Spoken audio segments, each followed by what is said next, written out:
Hello friends, आप सभी का मेरे इस वीडियो में स्वागत है। आशा करती हूँ आप सभी बहुत ही अच्छे होंगे, स्वस्थ होंगे, मस्त होंगे और अच्छे से पढ़ाई कर रहे होंगे। तो हमने जो चैप्टर 1 था मैथ का, उसे हमने पूरी तरह कम्प्लीटली देख लिया था। आज हम जो हमारा मैथ है, मैथ का चैप्टर 2 पढ़ने वाले हैं। तो आशा करती हूँ यदि आपको हमारा वीडियो अच्छा लगता है, हमारे पढ़ाने का तरीका अच्छा लगता है, तो प्लीज़ लाइक शेयर सब्सक्राइब करना मत भूलिएगा। क्योंकि जानते हैं पढ़ाना भी एक उद्देश्य है कि आप हमारा सपोर्ट करें तो हम भी आगे बढ़ सकें। और मतलब पढ़ा भी रहे हैं तो आप आसानी से देख सकते हैं कैसे हम पढ़ा रहे हैं। यदि आपको पढ़ाने का मेरा तरीका अच्छा लगता है तो प्लीज़ सपोर्ट कीजिएगा। और आइए मतलब स्टार्ट करते हैं। तो पहले किसी भी मैंने कहा था कि पहले किसी भी चैप्टर को पढ़ने से पहले उसके बेसिक तत्वों को जानना बहुत ही ज़रूरी होता है। तो इसमें पहले हम जो चैप्टर है उसका बेसिक जानने का ही प्रयास करेंगे। पीछे साउंड बज रही है तो आप उस पर ध्यान मत दीजिएगा। मेरी बातों को ध्यान सुनिएगा तो मुझे आशा है कि आपको बहुत ही अच्छे से समझ में आएगा। देखिए, हमारे जो चैप्टर है, चैप्टर का नाम है बहुपद। अब चूंकि हम बहुपद पढ़ रहे हैं तो बहुपद के बारे में जानना हमारे पूरा हक बनता है कि आखिर बहुपद होता क्या है। तो देखिए, बहुपद जो होता है ऐसे बीजीय व्यंजक, देखिए यहाँ पर है ऐसे बीजीय व्यंजक संख्याएं जिनकी घात सदैव एक ऋणोत्तर संख्या होती है। तो यहाँ पर कहने का ये मतलब है कि कोई भी संख्या है, मान लीजिए कोई भी संख्या है, ठीक। इसकी ऐसी बीजीय व्यंजक संख्याएं जिनकी घात सदैव ऋणोत्तर संख्याएं होती हैं। तो बीजीय व्यंजक मान लीजिए कि 5 और x है, इसमें दोनों ये बीजीय व्यंजक है। और यदि इसका घात 1 हो, एक हो तो यह है एक बहुपद। अगर इसी के पावर -1 होता तो यह बहुपद नहीं होता। क्यों नहीं होता? क्योंकि यहाँ पर दिया है कि ऐसी बीजीय व्यंजक संख्याएं जिनकी घात सदैव एक ऋणोत्तर संख्या होती है। अब ऋणोत्तर का अर्थ यहाँ पर आप समझ लीजिए। ऋणोत्तर का अर्थ होता है ऐसी संख्याएं जो ऋण से ऊपर आती हों। तो जो अब जानते हैं कि जो ऋण होता है, ऋण से ऊपर क्या होगा? तो ऋण से ऊपर धन ही होगा। तो यहाँ पर हम माइनस न लेकर के प्लस लेते हैं। तो बहुपद में बस इतना ही समझना होता है कि जो बहुपद होता है, बहुपद अपने परिभाषा में ही कहता है कि मैं ऐसा बीजीय व्यंजक हूँ। मतलब बहुपद कहता है कि मैं ऐसा बीजीय व्यंजक हूँ जिस पर केवल आप यदि घात लगा रहे हैं तो केवल प्लस लगाएंगे, कभी भी आप ऋण नहीं लगा सकते हैं। तो आशा करती हूँ कि आपको समझ में आ जाएगा। अब बात है ऋणोत्तर की, तो ऋणोत्तर को आप आसानी से समझ जाइएगा कि जो ऋणोत्तर होता है अर्थात ऋण से ऊपर। अब ऋण से ऊपर हमेशा प्लस आता है, तो प्लस में हमने देखा कि 1 आ सकता है, +2 हो सकता है। तो इस प्रकार जो बहुपद होता है, बहुपद हम ऐसी संख्याओं को कहते हैं जिनके बीजीय व्यंजक का जो मान होता है वो सदैव एक ऋणोत्तर संख्या होती है। ऋणोत्तर मतलब ऋण से ऊपर वाली संख्या होती है। इतना आपने समझ गया। अब इसमें बहुतों को कन्फ्यूजन होगा कि जो बीजीय व्यंजक है, बीजीय व्यंजक होता क्या है। तो समझिएगा कि जो बीजीय व्यंजक होता है ये चर प्लस अचर। तो जो बीजीय व्यंजक होता है यह चर संख्याओं और जो बीजीय व्यंजक होता है यह चर संख्या और अचर संख्या के प्लस माइनस भाग और गुणे। तो जो बीजीय व्यंजक होता है यह संख्याओं के प्लस माइनस गुणे और भाग से मिलकर बना होता है।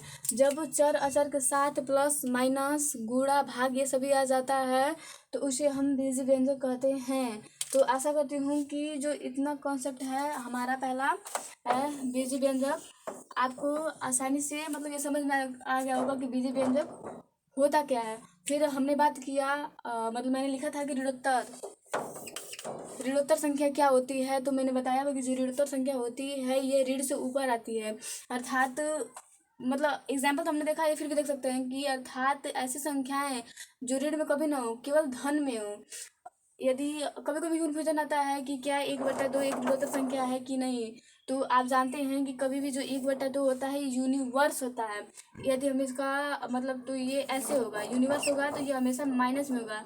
और कभी भी जो बहुपद होता है, बहुपद का मान कभी भी ऋणात्मक नहीं होता है। तो यहाँ पर बस इतना ही समझना होता है कि बहुपद जो होता है, बहुपद में जो बीजीय व्यंजक होते हैं, बीजीय व्यंजक जो संख्याएं होती हैं उनकी जो घाती होती हैं सदैव एक ऋणोत्तर संख्या होती है।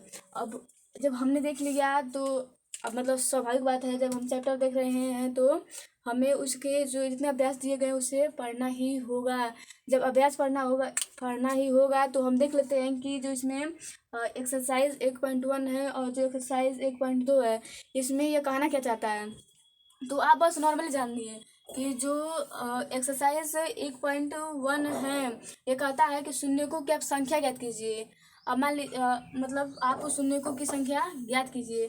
अब शून्यों की संख्या ज्ञात किया कैसे, मतलब ज्ञात कैसे किया जाए, यह भी हमारे सामने जो होती है समस्या आती है। तो आप बस जानिए कि हम जानते हैं कि हमने आपने 9वीं क्लास में भी कार्तीय तल पढ़ा होगा। कार्तिक तल जो ऐसे होता है, कार्तिक तल हमने पढ़ा है, आपने पढ़ा है। तो आप मतलब आशा करती हूँ कि आपको आसानी से आता होगा। तो आप बस जानिए कि जब शून्यकों की संख्या ज्ञात करनी होती है तो हम कार्तिक तल लेते हैं।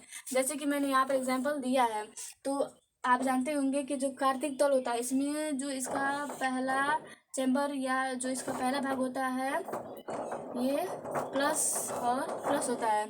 और इसका जो दूसरा भाग होता है यहाँ पर देखिए, इसका दूसरा भाग होता है तो यह यहाँ पर मतलब देखिए एक्स डैश 37 वाई डैश। तो यहाँ पर जो होता है इसमें यह माइनस कॉमा प्लस होता है। और इसमें आप जानते होंगे कि ये माइनस कॉमा माइनस होता है। और इसमें आप मतलब देखिएगा इसमें प्लस कॉमा माइनस होता है। तो बस आप इतना समझिए कि हम शून्यकों को ज्ञात करने में भी कार्तीय तल का प्रयोग करते हैं। अब कैसे, तो मान लीजिए कि हमने यहाँ पर एक एग्जाम्पल लिया था कि यहाँ एक यह संख्या है, ठीक, मतलब रेखा है और यह y है और यह y डैश है, यह x है और यह x डैश है। इसमें मतलब यह x और x डैश है। अब इस पर मतलब कोई रेखा है या फिर कोई बहुपद है जो जिसका जो बहुपद है, बहुपद में जो हम संख्याओं को रखकर उसका मान निकालते हैं तो उसमें कुछ ऐसे मान आते हैं जिनका एक अंक यक्स पर होता है और एक अंक वाई पर होता है। तो जब यक्स पर आता है तो हम जब मतलब खींचते हैं तो पाते हैं कि संख्याएं ऐसे आ रही, ठीक।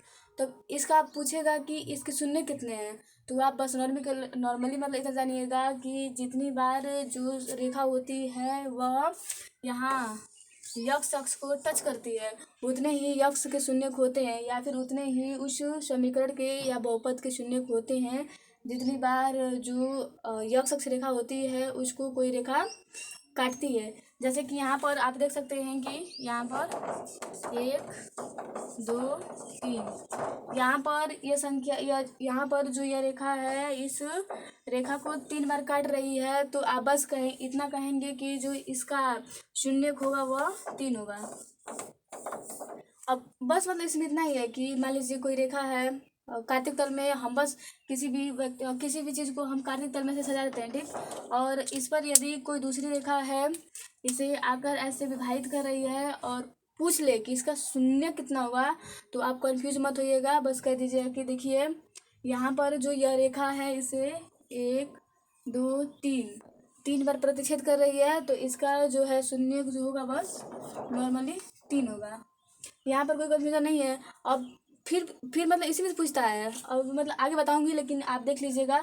यदि मान लीजिए कोई ऐसी रेखा है, ठीक, और यहाँ से एकदम ऊपर चली गई, अब कोई पूछेगा कि इसमें जो शून्यकों की संख्या है कितनी है, तो आप कंफ्यूज मत होइएगा। आप बस कॉन्सेप्ट पर ध्यान दीजिएगा कि हमारा कॉन्सेप्ट कहता है कि जो संख्या होती है या जो रेखा होती है यक्स अक्ष पर जितनी बार प्रतिच्छेदित करती है जितनी बार प्रतिच्छेदित करती है, जितनी बिंदुओं पर करती है उतनी ही संख्या जो होती है हमारे शून्यकों की होती है। लेकिन यहाँ पर हम पाते हैं कि जो रेखा है जो यह रेखा है इस रेखा को एक बार भी टच नहीं कर रही है, तो इसलिए इसका जो इसमें जो शून्यकों की संख्या होगी वह एक भी नहीं होगी, क्योंकि इसमें काटे नहीं रहे तो कहाँ शून्य होगा। और हमारा कॉन्सेप्ट कहता है कि जब तक यक्स अक्ष को कोई रेखा विभाजित न करे, जिन बिंदुओं पर कटे मतलब काटे ना तब तक उस जो बहुपद है उसका शून्य कभी भी नहीं हो सकता है। तो बस हमारा जो एक्सरसाइज 1.1 या फिर अगर आप डॉक्टर मनोहर का पढ़ते हैं तो उसमें एक ए दिया हुआ है, तो इसमें बस शून्यकों की संख्या ज्ञात करना है। तो आशा करती हूँ कि आपको जो शून्यकों की संख्या ज्ञात करना है वह आसानी से आ गया होगा। आप मतलब कंफ्यूज मत होइएगा या डरिएगा मत कि बहुत ज़्यादा हार्ड है, या हार्ड नहीं है, बहुत ही ईजी है। बस आप ऐसे देखिए, उसमें मतलब आपको बनाना भी नहीं पड़ेगा, उसमें दिया रहता है, बस आपको मतलब ऐसे दिया रहेगा, ऐसे ऐसे कैसे भी तरह, और मतलब बस आपसे पूछेगा कि इसमें शून्यकों की संख्या कितनी होती है। तो आप बस इस पर ध्यान दीजिएगा कि ये कितनी बार प्रतिच्छेद कर रही है। जितनी बार प्रतिच्छेदित करेगी उतनी ही उस संख्या का शून्य होगा। अब यहाँ पर मतलब यहाँ पर आप देख लीजिए 1 2 3 4, तो यहाँ पर जो शून्यकों की संख्या होगी वह 4 होगी। बस अब हमने मतलब यहाँ पर एक्सरसाइज 1.1 देख लिया कि इसमें आखिर कहना क्या चाह रहा है।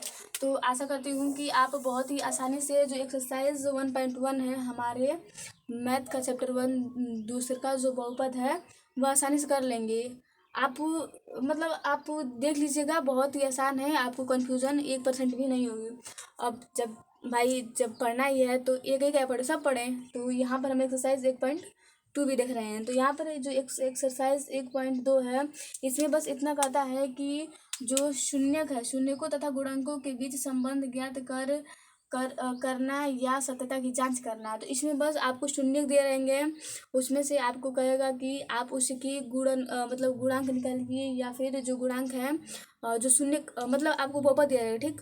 बहुपद में से यदि आपने शून्यकों को ज्ञात कर लिया है तो आप सिद्ध करके दिखाइएगा, जांच करके दिखाइएगा कि क्या जो शून्यकों की सत्यता है या जो शून्यकों में संबंध है वह सही है कि नहीं है। बस इसमें इतना ही है। तो मतलब एक बार देख लीजिए, शून्यकों तथा गुणांकों के बीच संबंध ज्ञात करना या सत्यता की जांच करना, बस इसमें इतना ही है। और इसमें आपको शून्य दिया रहेगा या फिर कोई समीकरण दे दिया होगा या बहुपद दिया होगा, उसमें से आपको शून्य ज्ञात करना होगा। शून्य जब आप ज्ञात कर लेंगे तो शून्य को ज्ञात करने के बाद आप उसकी सत्यता की जांच करेंगे। पहले तो इसमें भी मतलब उसके जो इसमें भी मतलब जो होता है ना, क्या कहते हैं, फार्मूला, कुछ सूत्र लगते हैं, तो सूत्र लगते हैं, तो इसमें भी सूत्र लगते हैं। और सूत्र रख पर हम इसमें बस प्लस और गुणा करके देखते हैं। यदि शून्यकों का मान इसके बराबर आ जाता है तो जो हमारा एक्सपेरिमेंट करने का जो तरीका होता है वह सही होता है। और जब एक्सपेरिमेंट करने का तरीका सही होता है तो जो हमारा सवाल होता है वह भी पूरी तरह से सही होता है। तो अभी मतलब आपने देखा कि हमने बहुपद को देखा था। बहुपद में जितने चैप्टर हैं, जितने क्वेश्चन हैं, उस क्वेश्चन में क्या क्या कहना चाह रहा है और कितने एक्सरसाइज है, इसे बहुत ही हमने आसानी से देख लिया। अब हमारा जो मेन कॉन्सेप्ट है कि जो शून्यक है, शून्यकों को ज्ञात कैसे करते हैं, और जो शून्यक मतलब शून्य ज्ञात हो जाए तो शून्यकों को ज्ञात करने के बाद उनके जो संबंध होते हैं, संबंध को हम कैसे दर्शा सकते हैं, या फिर जो संबंध है, संबंध की सत्यता की हम जांच कैसे कर सकते हैं। तो बस 2 मिनट रुक जाइएगा, उसके बाद मैं मतलब कर रही हूँ, बस 2 मिनट।